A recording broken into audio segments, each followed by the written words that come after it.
Let's talk about all the things you need to do to publish a book. I have made a full list here and I'm going to show you guys the footage of creating this list because we have both things for publication that have to get done, and it's a pretty hefty list, but then we have about 3 times as much to do to market the book, and it's not all required, of course, but there's a ton of things to consider. So let's go ahead and just jump to my computer screen and I'm going to show you this list. I have a section for publication. Let's use these cute little check boxes that Google Docs gives you for both publication and then the marketing side as well. I'm just going to kind of free flow, and I just want to mention that this is not actually going to include the writing side or editing side, so just keep that in mind. Although I will include hire a cover designer and I will include hire your editor or editors depending on who you want to work with, because I do think those 2 steps could be considered part of publication. But for the sake of this video, I am assuming that you have written a book and that you've edited a book, so just keep that in mind, that this is the checklist for things that are further on in the process. So the first thing that always comes to my mind is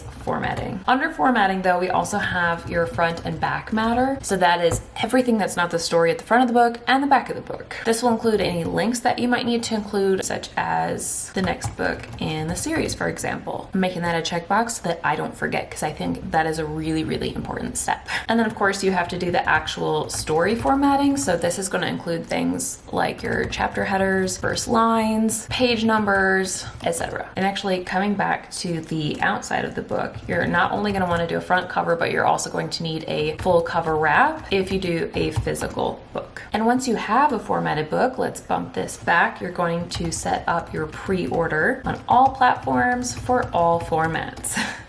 So that leads to choosing which platforms you want to work with, the vendor or the publishing company, or you could call it print on demand companies. I tend to call it that a lot because they are the companies that are going to be printing the books for you and doing that side of the work, and it's really nice. So for example, uploading to Kindle Direct Publishing, I just did a video on that. I will link it below. But you could also upload to Draft to Digital. I have a video on that, or Ingram Spark. I have a video on that. And I actually want to upload directly to some other companies like Apple Books, Barnes & Noble, Kobo, etc. So if you're interested in a video on that, comment below, and if I get enough interest, I will also do those videos as well. But then there's also choosing format or formats of the book. So this means like ebook or paperback, or do you want to do hardcover or maybe audiobook, things like that you have to consider. I'm going to put ISBNs and barcodes. If you want to know more about those, look it up. You don't actually have to do much with barcodes. All those companies that I just mentioned will give you a barcode, and they also, I think at this point, all provide free ISBN numbers. So you might just check this box and be like, I'm good to go. But I'm going to put it on the list as something to consider in case you feel like purchasing your own. We also definitely have to choose the price, and I'm going to put price or prices because ebook is actually going to be a very different price than a print copy, for example. And what else? Keywords and categories. I'm going to just lump those together because that's a little bit of research as well to figure out where exactly in the online bookshelves does your book fit and what are readers going to be typing in when they look for your book. Once you have all your files, you'll have to submit both the interior and exterior files to each company, and you'll do this so that you can order a copy for yourself if it's a print book, or so that you can review it if it's an ebook. But if you do decide to do print copies, then you'll want to order a proof copy, which is extremely important. This is a copy of the book prior to publishing that you can proofread, and then of course that leads to the next step, which is actually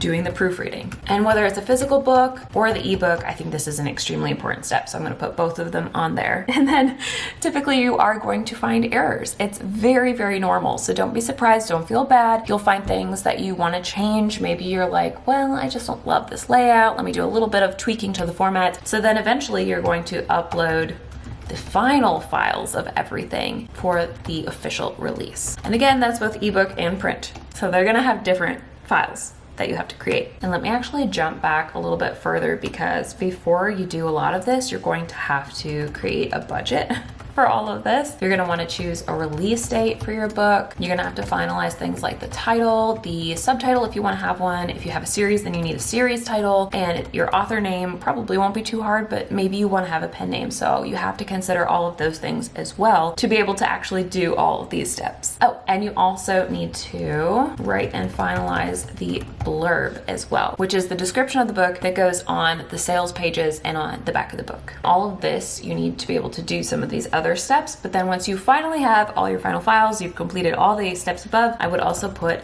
check links on all the different vendors to make sure they're working, and then also to bookmark them for future use because you'll probably want to be able to grab them easily. You know what? I'm also going to create a universal book link. Now this is something you can do with draft to digital if you want to, and this is not necessary. This is not a required step, but I think it's really, really handy. Basically, set up a page on draft to digital where you input all the individual links, and then you just have one universal book link that you can actually customize to be like the name of your book, for example, and you can just put that one link in your bio or give that one link to readers, and then they can click on it and find the vendor that they want to buy from there. You could also do this on your website. So let's actually jump down to the marketing, because I would put that under marketing to update your author website with a new book, which means the cover, the blurb, and the links to buy on all vendors. But that's kind of jumping ahead for marketing, because usually the very first thing you're going to do with marketing is a cover reveal. And this often goes with a release date reveal, although you could do that separately, and a blurb reveal, although also you could do that separately if you'd like. You could put together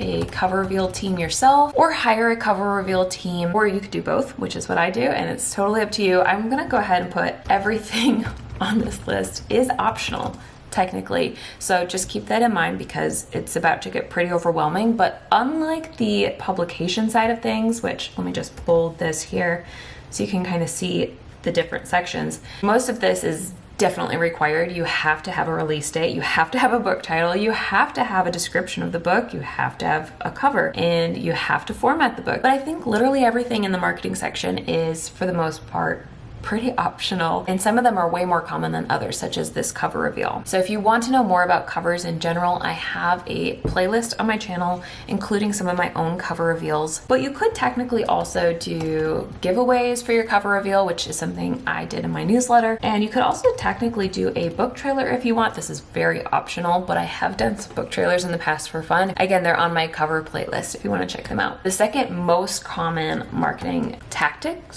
strategy thing that authors do, I guess we'll call it, is ARCs, which stands for Advanced Review Copy or Advanced Reader Copy, depending on who you ask. But essentially, you're giving out free books to readers in exchange for an honest review prior to the release. And these are extremely valuable. I know a lot of newer authors are like, I feel weird, I don't want to give my book away for free, but trust me, these are really, really valuable because they're the first people that are going to be talking about your book, telling their friends, leaving reviews that help other readers decide if they want to read as well. And I have a video about that also. Now with ARCs, you could work with a company like NetGalley or I think Story Origin, I believe, or another company that does this for you, or you could create and send ARCs yourself as the author, which again is something I've done, and I have this video about it. I'll link it below. I'm just gonna pause and say that if I forget to mention that I have videos on these, I pretty much have a video on everything that I'm about to talk about. So I also have this marketing playlist. I'll put that at the top so you can just kind of browse and see if there's something you want to watch and learn more about as far as marketing. But you can consider sending physical copies as well as ebooks, but typically I would just send ebooks because of the cost. It gets expensive. And then I'm just gonna put this here as an actual step. Always send a reminder email to review, and I'm gonna say between 1 to 3 times, because a lot of authors send out the ARCs, but they don't actually ask the readers to review after they gave them the ARC. And I think that's super important because everyone needs reminders now and then, and that's the whole purpose of the ARC. It's an advanced review copy. You want those reviews. So don't feel bad if you have to give them 1 or 2 reminders to just be like, hey, don't forget to review. The next biggest thing I would say actually is your newsletter as an author. And I actually just did a video about this, so I will link that below as well, because I really break down how I personally do newsletters and the things that I think are valuable for you to know when it comes to a newsletter. But you're gonna include updates, links to your book, reminders to buy, as well as potentially exclusives that only your newsletter readers get, such as maybe a sneak peek at a chapter. Okay, I'm trying to go in order of importance here. So I'm thinking to come back to the website because you would update your homepage, most likely, I would think, with the book. You're also going to want to add a page for the book specifically, or maybe a series page, depending on how you want to handle that. And I guess any other relevant places, like if you want to put it on your newsletter that you're giving out the first chapter or something like that. And then of course, always remember to include links to buy, as well as maybe Goodreads if you'd like to include that. And before I go to social media, which is a big way to market your book. I actually think we should include Goodreads first, because you're gonna wanna set up an author page if you don't have one, and set up a page for your book if you don't have that yet. And then you can consider their giveaway option, which I did 2 videos about. I will link those below, but essentially I would only consider this prior to a release and only for a first edition. So when it comes to me with my second edition, it sounds like it's not actually going to be worth it either. And then also utilize the update feature. This is actually both on your personal page and on the book itself. I actually go to Goodreads, and every so often I update the percentage of the book I'm working on to a different percentage with a fun update about where it's at. Like, here's the cover reveal sign up, and now we're only a couple months away from publishing. Here's the 1 month countdown, things like that. It's exciting, and every time you share your book, it gives readers a chance to maybe add it to their TBR, to their want to read list if they want to. And last but not least, you can use the blog option or feature. I'm gonna call it a feature, which is something I wouldn't do quite as often, but maybe for the cover reveal and the release day, for example, you can blog about that and share a little bit more in depth for your readers who are following you. It's for like bigger events. I'm gonna put that in there. Okay, and then now social media. Now this one's obvious, right? We use it for things like sharing the cover, the release date, the blurb, and I personally have like YouTube and Instagram, but this just covers like all different social media platforms that you want to focus on. I prefer to be more focused. I'm not on Facebook or Twitter. I want nothing to do with them, but I do enjoy Instagram. I'm actually not using TikTok either, as much as I kind of feel like I have FOMO. It's just, it's too much for me. I feel like it's better to get focused. So I have my 2 main platforms, YouTube and Instagram, and I think it's really important to always update the links. Other things you could share are teasers and excerpts from the story. So like one-liner or a big chunk or whatever you want it to be, stuff about the characters, the world, etc. Oh, and also share early reader reviews. And I guess this could be also reviews after, but especially leading up to the release. As you get people reading your arc and leaving reviews, share the good reviews so other people can know what readers are thinking of your story. And I want to mention also pre-order incentives.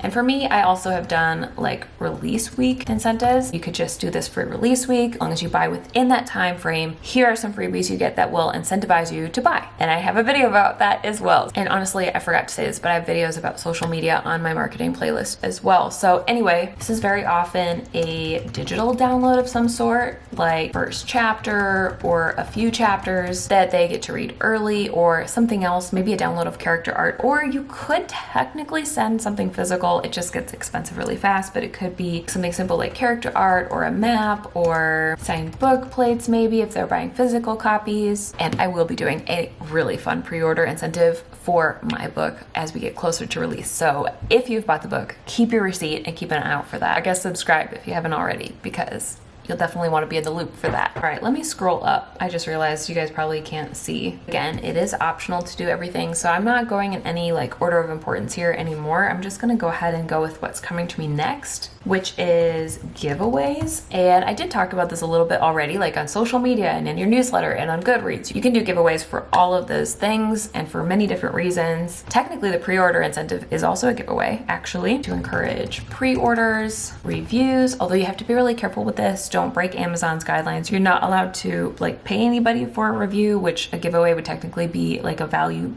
item. So be super careful about this, but you could just encourage them to share on like Instagram or something else like that. I'm gonna say on social media, just to be clear, to help promote cover reveal and other fun events. For example, like I'm doing a giveaway for my cover reveal, and my team, everybody who signs up is eligible to win a giveaway for that. So that's just an example. And then I'm also gonna put BookBub on the list, but this is something you usually only do after you have more than one book in a series. You would discount book 1 and submit it for a feature deal while also promoting the following book 2, 3, or 4 or whatever at the same time to your regular audience, and that would just help you get new people into the series to read all the way through. So this is a more complicated strategy. I talk about it in this video, of course, but if you're curious to know more about BookBub, I'll link that below as well. I'm not gonna put usually, I'm gonna put only, because it's not really valuable if you only have one book. what else? Okay, Amazon ads. This is something that I actually don't do. Actually, you know what? Let me put it like this. Ads. And then I'll put Amazon. We also have, I think, Facebook's an option. I know BookBub technically has an option if your book's on sale. I think even Instagram does ads. This is not something that I do, but it's something you could consider doing if you want. But it is something that has quite a bit of learning curve and it is expensive if you're not careful. So just definitely look into it. But yeah, I feel like this is something that other indie authors do really, really well at, and it helps their books a lot. So it's definitely something worth looking into.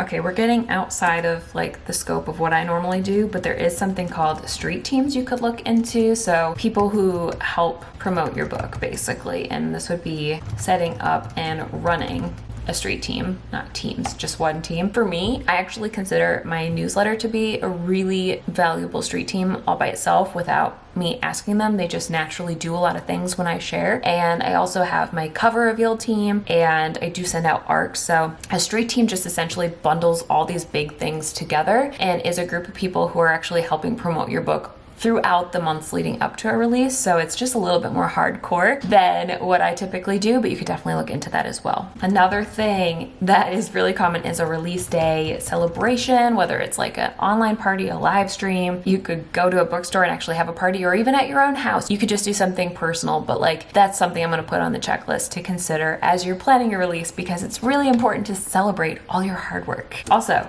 ask for reviews, exclamation point, because I feel like authors forget this step, and it's not just for your advanced review copies, it's for everyone that starts out reading your book. If they review it, it's going to help your book reach so many more people because it has that authority added to it. So I really encourage you to even just once, just say, hey guys, if you read my book in the last week since the release or something like that, it would really help me as an author if you would go ahead and write a review and then even give them the link. So let's add links. Make sure your links are everywhere. So yes, I've kind of hit on this for social media, for your website, etc. But just make sure that you have them handy and that you're utilizing them. You're putting them in newsletters, you're putting them in, I don't know, messages when readers ask you about your book and stuff like that. And make sure that they're updated online everywhere as well, and that they're all working. You could consider copywriting your book. I probably should have put this, actually, let me just go like this. Copyright would technically be up here in the publication side. Not necessary though. This is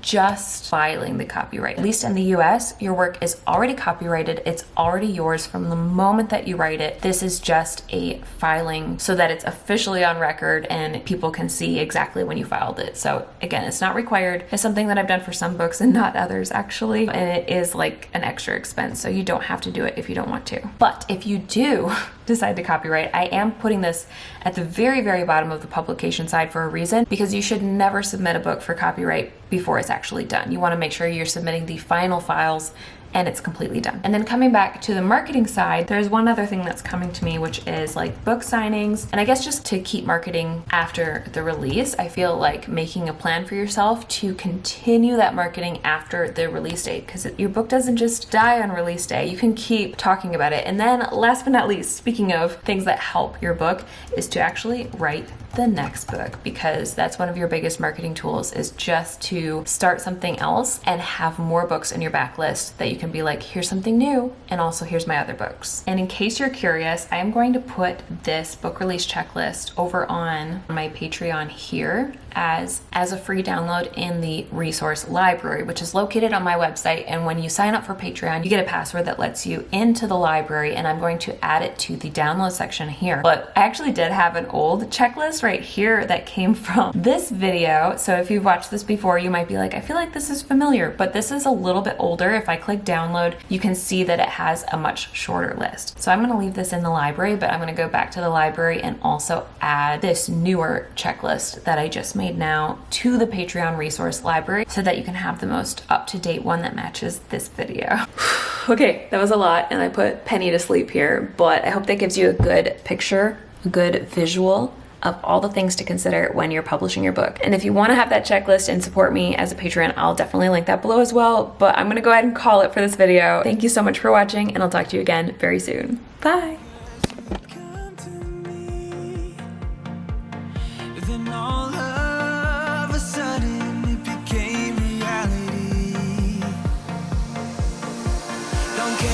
No gold, no one else to hit my phone up.